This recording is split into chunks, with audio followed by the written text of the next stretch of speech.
Imagine you're born into a world where your voice is your only weapon, but everyone around you thinks it's worthless. You're barely out of diapers when you're told, "You've got bars," yet the next minute, nobody wants to pay for your talent.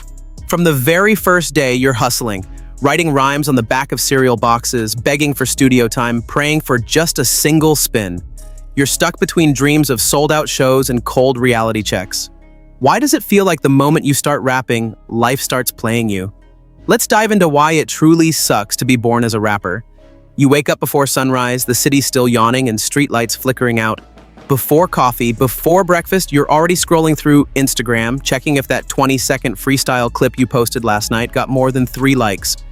Your phone buzzes, another notification that a producer ignored your DM.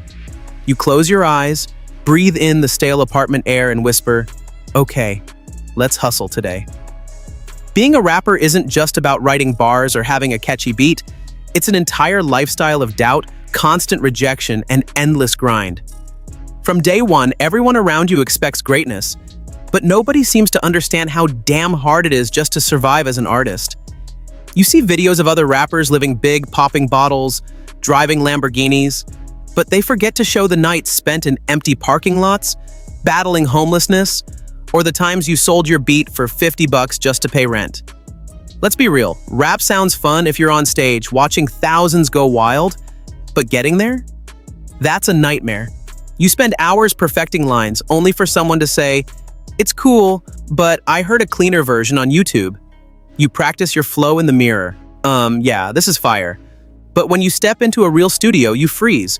The mic seems miles away, the engineer is impatient, and your confidence plummets. You've got dreams bigger than your bank account, and that pressure never lets up.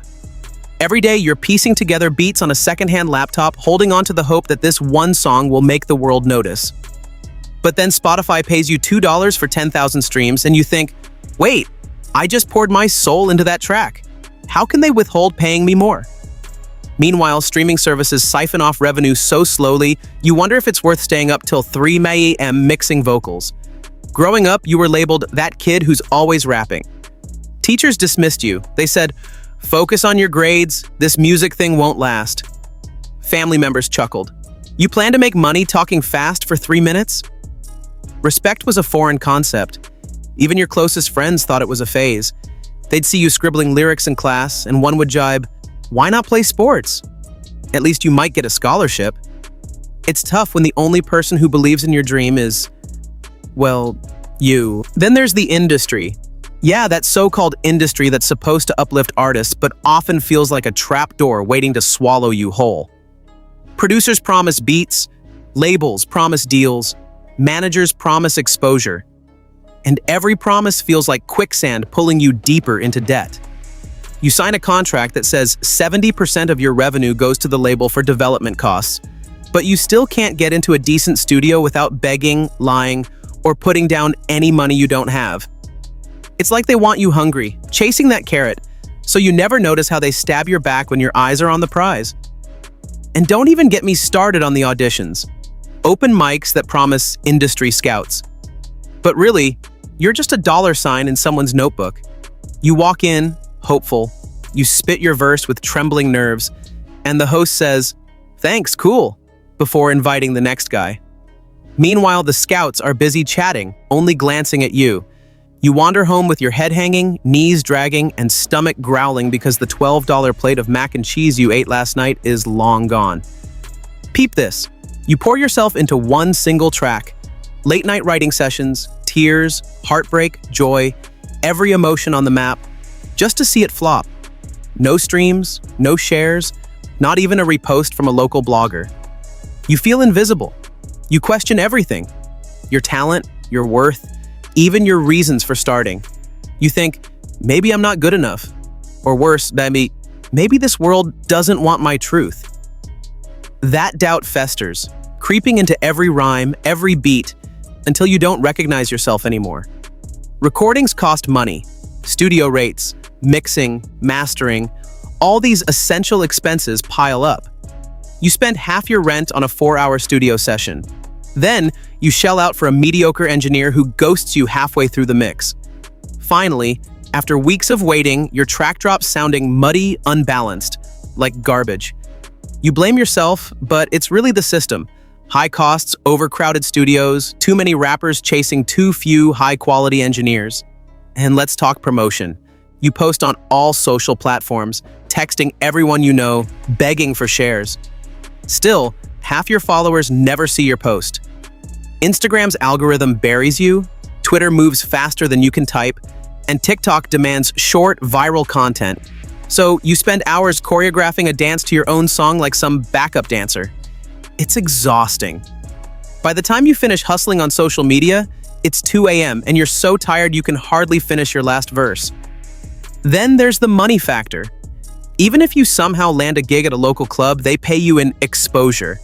Y'all know what that means, nothing. You walk away with $50 after splitting the door fee and buying water for the sound guy. You're thinking, is this really what it's come to? I just spat fire for 40 minutes and this is my paycheck? Meanwhile, the bar owner's making hundreds off the crowd. Your stomach growls, but you gotta tip your DJ, buy your merch, and pay for the Uber home. Family gatherings are brutal. Aunties and uncles ask, when are you going to get a real job? Childhood friends now have 9-to-5 gigs, houses, babies. They're like, dude, grow up. Rap is childish. No one truly sees the grind, only the highlight reel. They imagine you partying with celebrities, but in reality, you're working 2 shifts at Starbucks just to cover studio costs. You wish someone would say, bro, I see how hard you hustle. But instead, they pity you.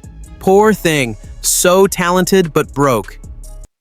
You feel stuck between authenticity and marketability. Labels want a sanitized version of you. Tone down the explicit language, make it radio-friendly, cut the real talk. They want you to fit into a box so narrow you can hardly breathe. But your art is raw, unfiltered. Your story is about real pain, real struggle. They ask you to lighten up, but if you do, you lose what makes you unique. It's a lose-lose. You either stunt your creativity for a deal or stay true and stay ignored. Let's be honest, the rap game is fickle.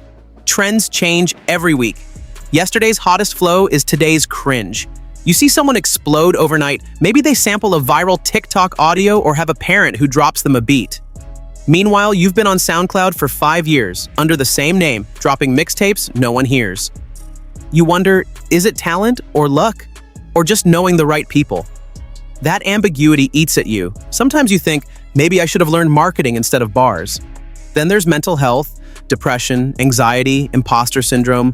They're your constant companions. Every missed opportunity feels like a personal failure. You lie in bed, scrolling through posts of other rappers living lavishly, and your chest tightens. Why not me, you ask? Self-doubt seeps into your bloodstream. You start thinking nobody wants to hear your story. You try therapy, but you can't afford consistent sessions. You pop anxiety meds sometimes, but they dull your creativity. It's a tightrope. Stay crazy enough to create, but sane enough to survive. One more truth, creativity has no boundaries, but bills do. You write about systemic injustice, inner-city trauma, raw emotion, but it isn't sexy enough for the mainstream. You face pushback. Your music is too political, or nobody wants to hear a sad song, they want a club banger. So you pivot, writing trap beats about money, cars, flexing, things you don't really care about. But when you drop those, it's hollow. Inside, you feel like a fraud. You're selling your art soul for 15 minutes of notoriety. You ask yourself, is this what I signed up for? Next, there are critics. Bloggers, vloggers, random guys on Reddit. They'll tear you apart. Your flow is off, your punchlines are weak, your beats are stale. They don't know you. They don't know the nights you cried writing lyrics, the classes you skipped to record verses, the last slice of pizza you sacrificed to pay for a mic cable. Their words feel like knives because they hit the vulnerabilities you expose with every rhyme. You wonder, at what point does critique become cruelty? Let's talk touring. You finally book a small tour, 3 cities in 2 weeks. You're hyped, thinking you'll sell CDs and make real money. Instead, you're on a cramped van, sleeping on floors, showering at truck stops, eating gas station hot dogs. You perform to 80 people one night, 50 the next. The venue's sound is trash, the promoter is late on payment, and the crowd is half on their phones. You leave feeling more broken than when you left home. Touring glamour is a scam. They send you postcards, not paychecks. Then comes the big jump. You catch a break and sign a shady indie label deal. They promise to drop your single everywhere. You trust them. They upload your song, forget to include audio on YouTube for weeks, and halfway through the promotional period, they vanish. You chase them non-stop with calls and emails, and they ghost you. Now your track is stuck on streaming platforms with no marketing. You're buried under labels' broken promises. You bleed money and time, wondering, why do I keep falling for every trap? And collaboration? Everyone wants to feature you for free. It'll look good for your portfolio, they say. But portfolio doesn't pay rent. You spend hours writing a verse for a bigger rapper's track, hoping you'll get exposure. When the track drops, you're mentioned in small font, buried in the description. No real credit, no split. And when you ask for compensation, they say, you got the exposure, right? Meanwhile, their track goes platinum, and you don't even get a dime. You feel used. You ask, why did I think this was a good idea? Even if you somehow get traction, say you rock a viral remix that hits 1 million views, you're likely negotiating with opportunists, managers who promise the world but disappear with your demo files, lawyers who say, sign here if you want to see your royalties. Here, trust me, is a phrase you learn to hate, because it rarely leads to trust.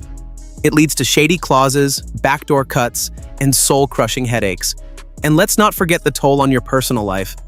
Relationships? Hard. Family? Strained. When you're always in hustle mode, friends drift away. They think you've changed or become arrogant. You miss birthdays, holidays, weddings because you're in the studio or on a hustle grind.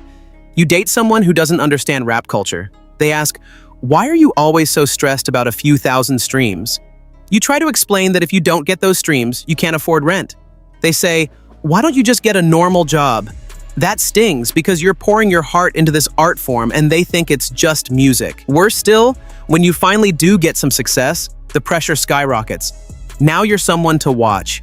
Every move you make is scrutinized. Did you retweet the wrong person? Did you post a photo with the wrong filter? Label execs say, no, be careful, man. You're the future of this label. Don't mess up.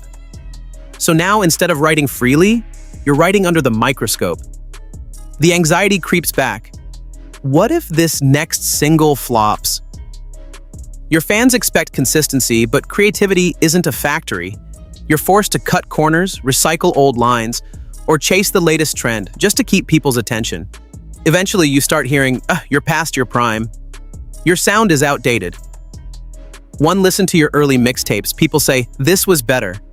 Retro praise hurts because you know you're supposed to grow. But if you grow, you risk alienating the fans who loved the old you. It's a no-win trap. Stay the same and stay irrelevant, or change and lose credibility.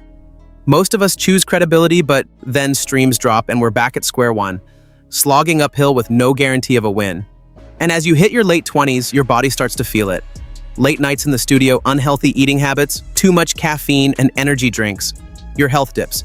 You develop chronic back pain from carrying equipment, vocal strain from rapping every day, and stress eating that adds extra weight. But who has time for wellness when you've got deadlines, gig requests, and fans demanding new music? You push through, but inside you know you're burning out. Beyond the grind, there's the emotional weight. Every lyric is a confession, a piece of your soul. You're constantly opening old wounds to create new art. You write about heartbreak, about losing friends to violence, about the system that keeps you down.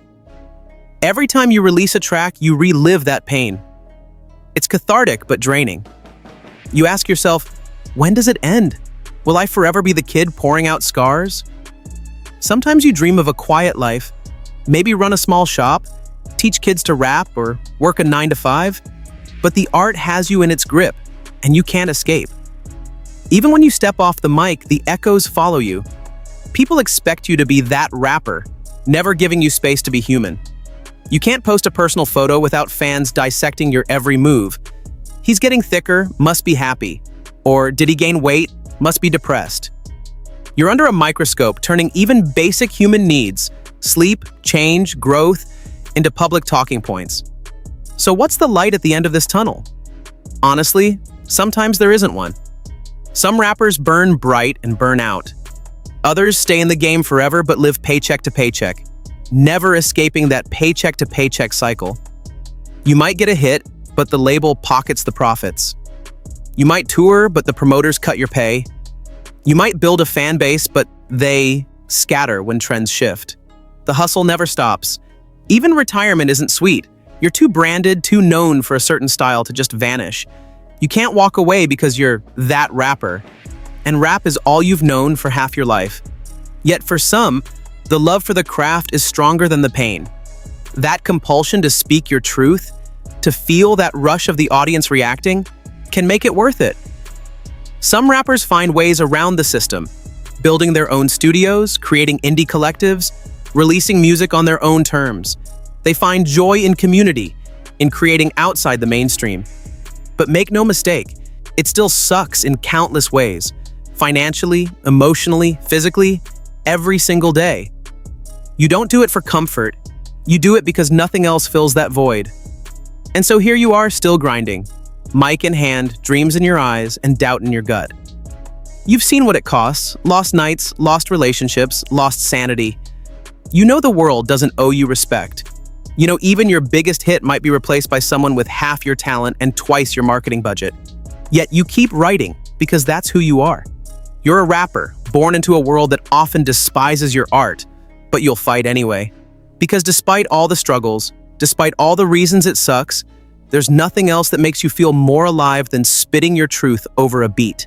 So as you step into another day, hustle on, keep the faith, keep pushing bars, keep reaching for that elusive breakthrough. If you make it, glorious. If you don't, at least you never stop trying. And maybe that's the only victory that matters in this game, where nothing is guaranteed. Just the unbreakable will to keep rhyming, keep dreaming, and keep living the grind.